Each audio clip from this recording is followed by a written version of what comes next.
viendo, no crean que yo los estoy demonizando. No, eso es una cuestión histórica y además es subconsciente en la mayoría de los hombres.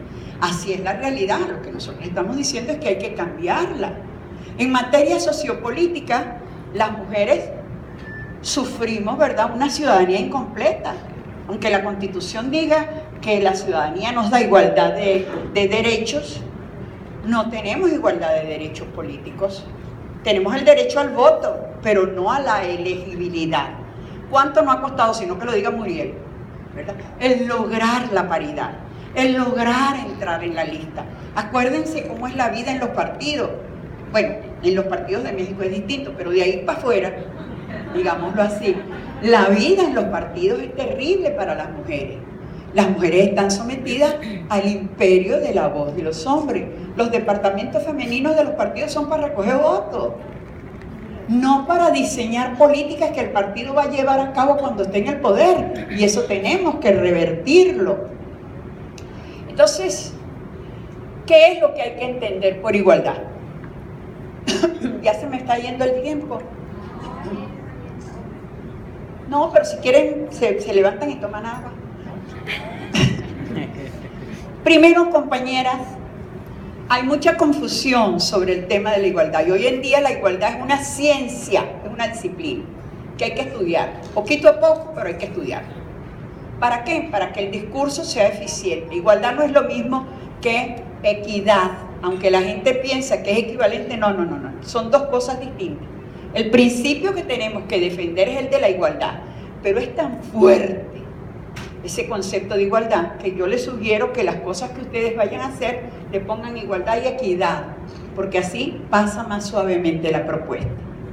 En segundo lugar, somos diferentes los seres humanos desde el punto de vista biológico, está claro, pero no hay ningún sellito en la nalga con una plaquita que diga, ¿verdad?, sexo femenino, inferioridad social. No. Ese tatuaje no lo traemos. O sea que somos diferentes, pero naturalmente no somos desiguales, es decir, somos iguales. Tenemos la misma potencialidad. Hasta mediados del siglo pasado hubo un Hewlett Packard, HP, Hewlett Packard, por si. Hubo un Hewlett Packard hasta mediados del siglo XX que pensaba que las mujeres teníamos inferioridad mental. Lo sostenían, ¿no? Tenemos las mismas capacidades neuronales, las mismas capacidades cerebrales, pero ¿por qué hay más científicos hombres que mujeres? Bueno, pero ¿cuáles fueron las oportunidades? Las mujeres ingresaron en la educación formal a fines del siglo XIX, o sea, hace 2 días. Y el patriarcado tiene 7.000 años. Las mujeres, entonces, la inferioridad o superioridad de hombres y mujeres en lo social es una construcción.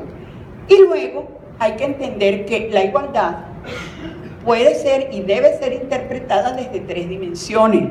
La igualdad es un principio jurídico, político y ético superior.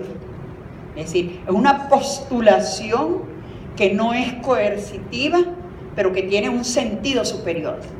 La igualdad tiene que ser de los principios básicos de todas las constituciones.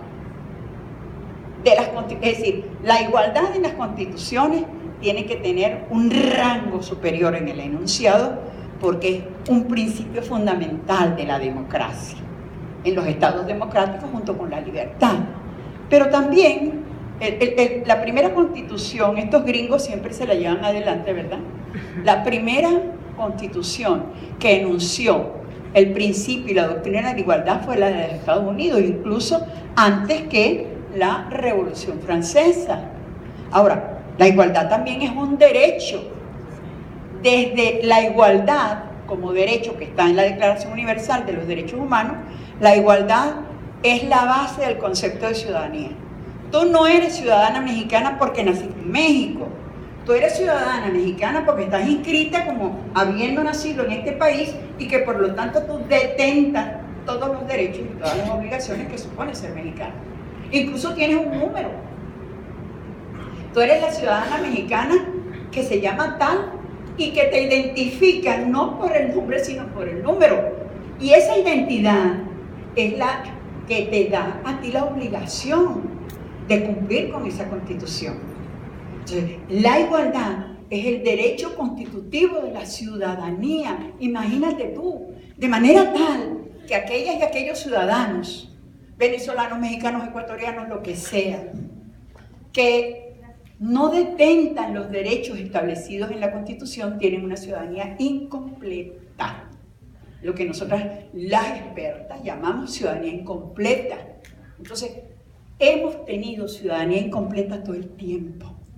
En los últimos años, en las últimas décadas, es cuando las mujeres nos hemos atrevido a tomar la palabra y reclamar la ciudadanía. Si ellos pueden, nosotras también podemos, porque nosotros tenemos el derecho consagrado en el artículo 4 de la Constitución mexicana y ahora súper consagrado en el artículo 1 de la Constitución mexicana. Y finalmente, la igualdad hay que verla como... Estos son los aportes feministas que no puedo dejar de mencionarlos, los básicos. Cuando las feministas hablamos de igualdad, hablamos de estas cosas, es decir, que somos humanamente equivalentes, que no hay una humanidad superior masculina, que la diferencia tiene el mismo valor, que tenemos las mismas potencialidades para el ejercicio de la condición humana, que tenemos el derecho a la voz, a la misma voz, pero a nosotras nos educaron para mí no hablar, para aceptar lo que otras personas digan. Los superiores. ¿Cuáles son los superiores? Primero el papá y después los hermanos varones. Es así, por lo menos en mi país, no sé aquí. Aunque veo bastantes películas mexicanas y de la época de tú sabes. Y el derecho a la diferencia. Eso es parte de la igualdad. Tenemos el derecho a ser diferentes. Tenemos el derecho a hablar con suavidad, sin que eso signifique pérdida de poder.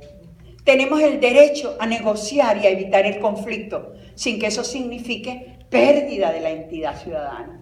Tenemos el derecho a ser mujeres, como nos educó esta sociedad, pero que nos da una serie de ventajas comparativas. Las mujeres no somos las que originamos los conflictos. Es decir, digamos, las mujeres podemos ser fuente de conflicto, por ejemplo, en la guerra de Troya, porque era que se querían a Helena, ¿no?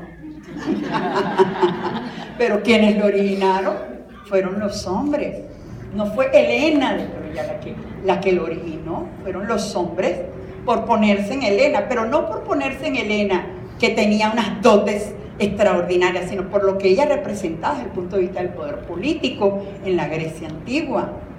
Entonces, ¿cuáles han sido las mujeres que han pasado la historia como grandes reinas? Las que han sido clones masculinos, las que han actuado como hombres. Por eso, nosotras las mujeres, cuando estamos en posiciones de poder, tratamos de imitar los comportamientos masculinos. Eso tenemos que aprender mucho de los hombres, porque los hombres son los expertos del poder. Una cosa que las mujeres tenemos que aprender de los hombres cuando ejercemos el poder es la persistencia en el objetivo. Los hombres tienen un objetivo de poder y ahí mueren hasta que lo consiguen. Ahí mueren. No saliste en esta lista, pero ahí te quedas hasta que entras en la otra lista. Nosotras no tenemos ese rasgo y tenemos que aprenderlo de los hombres. Los hombres tienen, digamos, un comportamiento absolutamente racional y desprecian lo emocional. Hoy por hoy la fuerza de las mujeres en el poder está en lo emocional. ¿Tú sabes quién tenía un lado femenino, afectivo, bravísimo en Venezuela? Un tipo ya difunto que se llamaba Chávez. ¿Por qué te crees tú que Chávez llegó a tener el poder que llegó a tener? Porque era un hombre que le hablaba a la gente desde el corazón, que no es un rasgo del liderazgo masculino.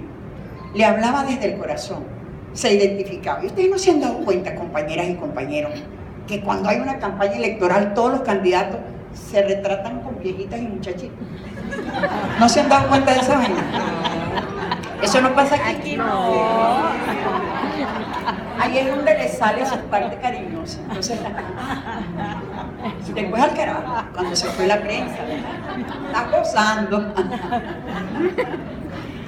Porque el afecto a la masa, el afecto le llega. Y nosotros tenemos esa condición.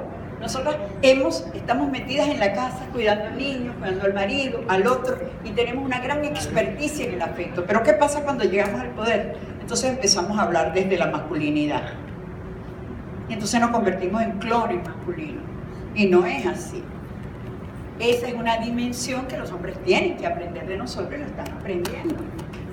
Me acuerdo de uno de los candidatos de los Estados Unidos, de los candidatos a la presidencia. Ese es el concepto que Evangelina García Prince le propone al pensamiento político y sociológico sobre igualdad. ¿Qué significa ser iguales?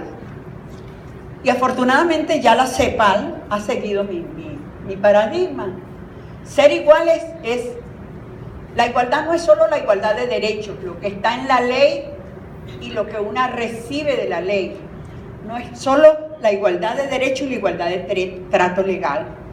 La igualdad es también equivalencia humana.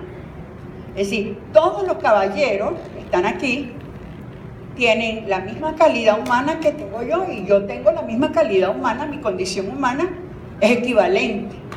A cualquiera, ven acá tú, chamo, tú hazme un apoyito aquí, ven.